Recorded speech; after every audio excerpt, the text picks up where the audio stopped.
I hate to say it, but higher inflation is unavoidable. All right, let's talk about it. Romance for lovers only. Okay, so is higher inflation in the cards? Does it have to happen? Well, in my opinion, yes, it does. So let's get into that and talk about what you should be doing right now. Okay, so let's start by taking a look at an article out of CNBC, and then we'll talk about it.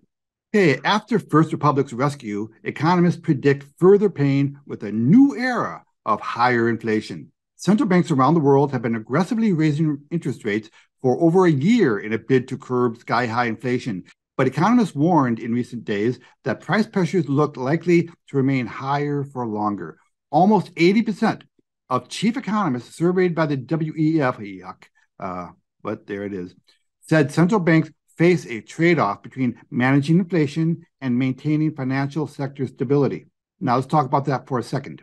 Okay, so the cause of the recent spate of bank failures is largely due to the historical rise of interest rates. Interest rates have gone up at the fastest pace since 1980. And all these banks, they have the same stuff on their books. All of their debt-related securities have gone down in value as interest rates have gone up because that is the way bonds work, right? Bonds have an inverse relationship with interest rates. As interest rates go up, the value of bonds go down. So the balance sheet of these banks have been just decimated. And the more interest rates go up, the worse it's going to get. Now, raising rates is the Federal Reserve's, all central banks. It is their chief tool in fighting inflation. And so as inflation goes up, they've been raising rates. And they've had to raise rates so dramatically because they kept interest rates low for so long. So these central banks have a choice. Do they keep raising rates in an attempt to fight inflation and at the same time hurt the economy, make your lives miserable? Or do they chicken out? Do they succumb to the pressure by Wall Street and pivot and start sending interest rates down again? Well, if that happens, then we're going to see hyperinflation. On the one hand, they have to make your life so miserable that you stop spending money, or they pivot, send interest rates lower, and then you see hyperinflation, which is also going to make your life miserable. Either way, every aspect of our lives are going to become more expensive. In the West, we are debt-based societies, and this is the monster that we have created. Central banks around the world have been aggressively raising interest rates for over a year in a bid to curb sky-high inflation. But economists warned in recent days that price pressures look likely to remain higher for longer. The WEF Chief Economist Outlook report published Monday highlighted that inflation remains a primary concern. Almost 80% of chief economists surveyed said central banks face a trade-off between managing inflation and maintaining financial sector stability. Now, I'm not going to play this video here. Let's just read this one line here. We're entering a structurally more inflationary world, and that will mean more failures.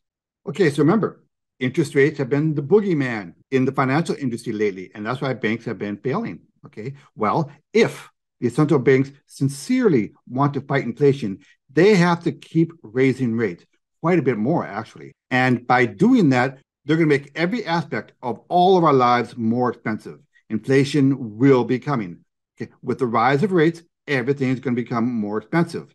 Now, the alternative of that is to pivot and start lowering rates. But by doing that, they're not fighting inflation anymore. So that would have the probability of sending us to hyperinflation, which would also make our lives more expensive.